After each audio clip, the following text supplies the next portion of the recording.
राज्य की सीमा का जिनके पास में कार्यभार था, उन तात्या भोसले जी ने विचार करा, मुझे परिवार अच्छा नहीं लग रहा, मुझे कुटुंब अच्छा नहीं लग रहा, मुझे ये संसार ठीक नहीं लग रहा, अब तो मुझे मेरे प्राणों को त्याग देना चाहिए, अब अंत समय की ओर मुझे चले जाना चाहिए।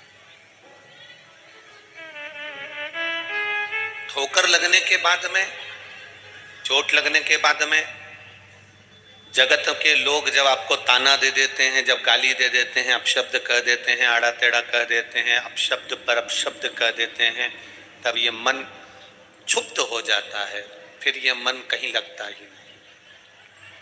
अब तो ऐसा लगता है कि प्राणों को त्याग देना चाहिए।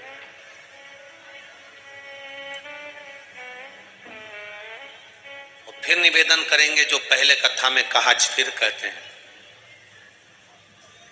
दुनिया के लोगों पर विश्वास करोगे एक दिन टूट जाएगा, दुनिया के लोगों पर भरोसा करोगे एक दिन धोखा दे दिया जाएगा, पर मेरे महादेव पर विश्वास करोगे और भरोसा करोगे तो कभी वो धोखा नहीं। शंकर भगवान पर करा गया विश्वास, शिव जी पर करी गई अटूट श्रद्धा, आपका भरोसा, आपकी दृढ़ता टूटने वाली नहीं है।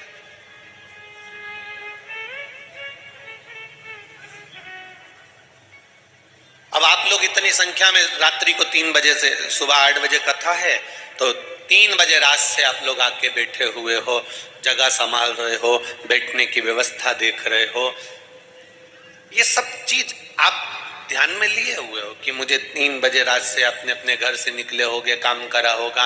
अब जरा विचार करिए, कितना परिवार का त्याग करा, अपनी निंद्रा का भी त्याग करा।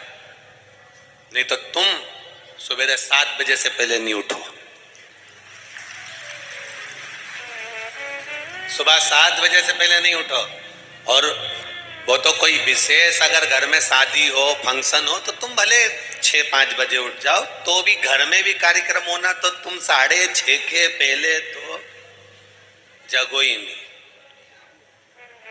पर फिर भी अपनी निंद्रा का भी त्याग करा, अपने घर का भी त्याग करा, परिवार को त्यागते हुए 3 घंटा देवाधिदेव महादेव को दिया।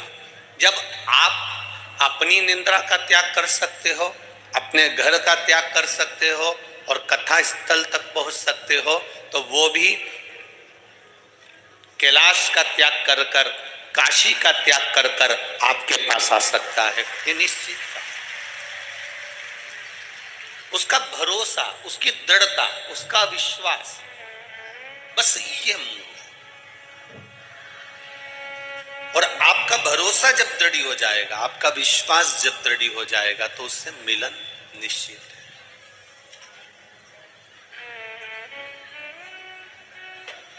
आप जितना भरोसा कर सकते हो उतना करिएगा। महाराज तात्या जी भोसले जी, जिन्होंने अपना घर, अपना परिवार, जहां से उनको ठोकर मिली, जहां से उनको अपशब्द कहा गया, जहां से उनको ताने दिए गए, और उनके वैभव को, उनकी सत्ता को, उनके धन को, उनकी दौलत को हड़पने का प्रयास किया। श्री स्वामी समर्थ शिव महापुराण की कथा कहती है कि संत के पास, गुरु जी के पास, भगवान के पास में किसी लोभ या लालच से नहीं जाना। तेरे मंदिर में आना मेरा काम है और मेरी बिगड़ी बनाना तेरा काम। किसी लोभ या लालच से हम भगवान के मंदिर ना जाए, किसी लोभ या लालच से हम परमात्मा की शरणागति में ना जाए। आप यहां पर भी कथा में आओ ना, तो निवेदन है कि भीड़ बढ़ाने के लिए मत आना और किसी लोभ से मत पहुंचना। भीड़ बढ़ाने की जगह आप ये प्रयास करना कि मैं कथा में जा रही हूं तो मेरी भक्ति बढ़े, और लोभवश नहीं, परमात्मा को पाने के लिए मैं कथा में आई हूं और मेरा भोलेनाथ मुझे मिलेगा, ये निश्चित था। तो प्राप्त जरूर होगा, मिलेगा जरूर। कितना अच्छा भले प्रशासन ने कहा कि दिन में कथा नहीं करना है, सुबह के समय का समय प्रशासन ने दिया 8 बजे से 11 बजे का, पर उन्होंने नहीं दिया है। ये तो राजराजेश्वर बाबा की कुछ कृपा प्रशासन पर हुई होगी जो उन्होंने सुबह 8 बजे का। बाबा राजराजेश्वर जो जिस नगर में जहां का राजा होता है उस राजा को सबकी प्रजा की प्रखर रहती है। राजराजेश्वर कहते हैं उसे अकोला का, उसको अपनी प्रजा की चिंता है। अगर ये 1 बजे से कथा में जाएगी तो इसको 2 घंटे पहले कथा में जाना पड़ेगा, मतलब 1 बजे की कथा है, मतलब 10 बजे निकलना पड़ेगा। 10 बजे कथा के लिए जाएगी, कथा समापन होगी 4 बजे। 7 बजे जब यहाँ से 6 बजे तक लाइन से लगकर ट्रैफिक में जाती जाती शाम को 7-8 बजे जाएगी, तो इनका दुकान, व्यापार, व्यवसाय सब कहीं ना कहीं थोड़ा बहुत रुक जाएगा। इसलिए राजराजेश्वर राजा कहते हैं उसको अपनी प्रजा की चिंता लग गई कि किसी की दुकान भी खराब नहीं हो, व्यापार भी खराब नहीं।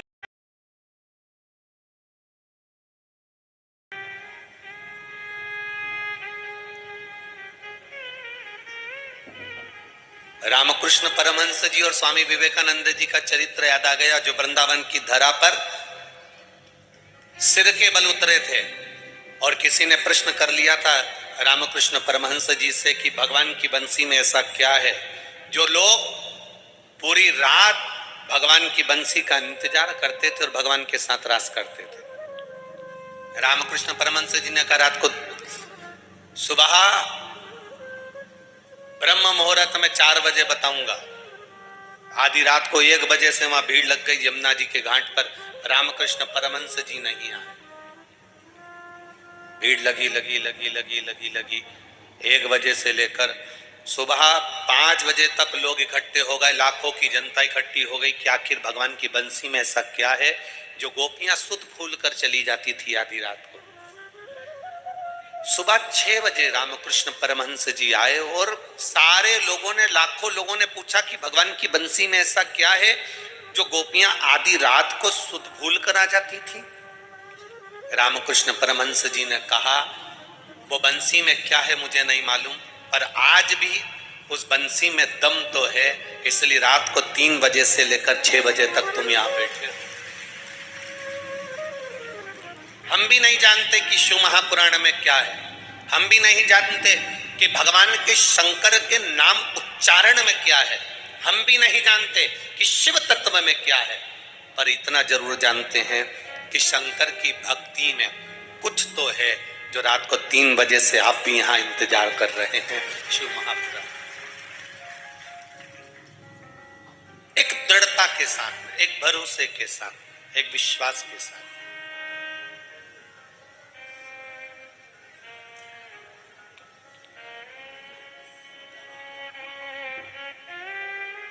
महाराज तात्या भोसले जी ने परिवार को, कुटुंब को, रिश्तों को, नातों को त्याग कर किसी गुरु की शरणागति ग्रहण करने का मन में भाव बना। मौका मिले जिंदगी में, बहुत लंबी जिंदगी नहीं है मनुष्य का, जीवन बहुत लंबा नहीं है।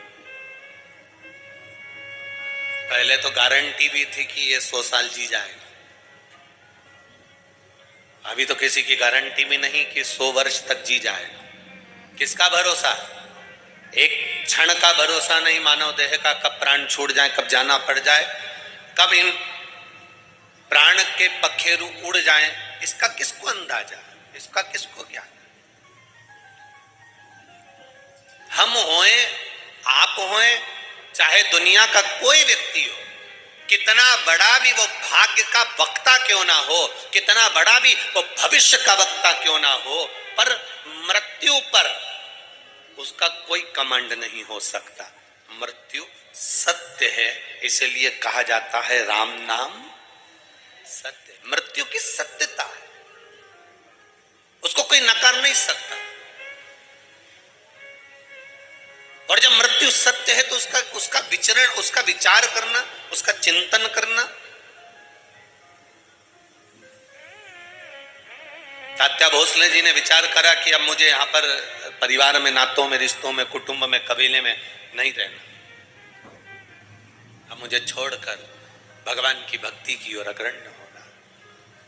मुझे भगवान का भजन करना है, मुझे स्मरण करना है, मुझे भक्ति करना है, मुझे मंत्र जाप करना है, मुझे नाम जाप करना है। और तात्या भोसले जी छोड़कर श्री स्वामी समर्थ जी के पास में पहुंच गए।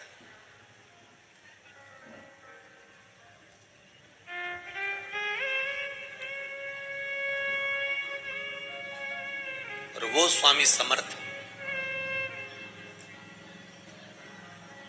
दुनिया के लोग कहते हैं कि ये दत्त का अवतार है, दुनिया के लोग कहते हैं ये नरसिंह जी का अवतार है, पर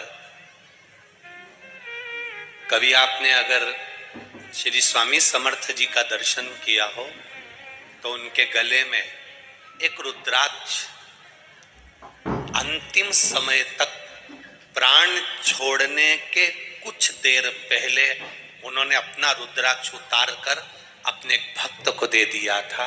पूरी जिंदगी उनके गले में एक रुद्राक्ष पड़ा रहा, वो श्री स्वामी समर्थ जी थे। भरोसा मेरा देव अधिदेव महादेव सदा बना कर रखे और जीवन का आनंद सदा देता।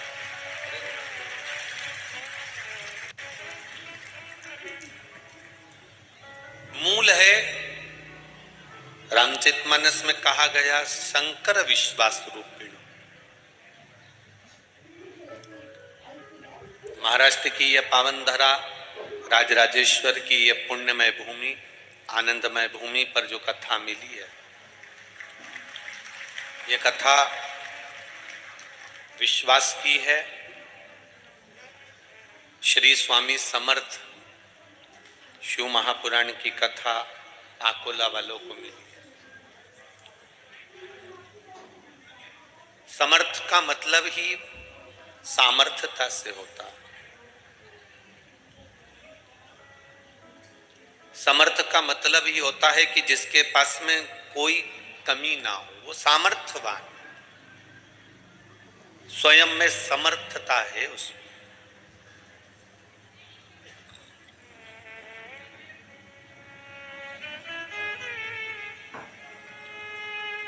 स्वयं में सामर्थ्यता है उसमें। महाराज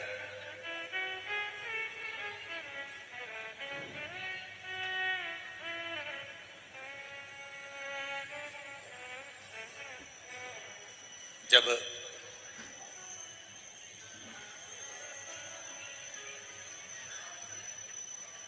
तात्या भोसले जी का मन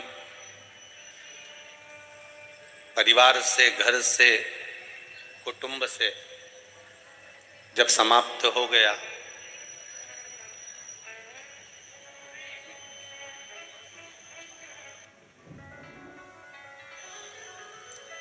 तात्या भोसले जी का मन जब हर जगह से अलग हो गया, तो तात्या भोसले जी ने एक विचार करा कि मैं अब जाऊं तो जाऊं कहां।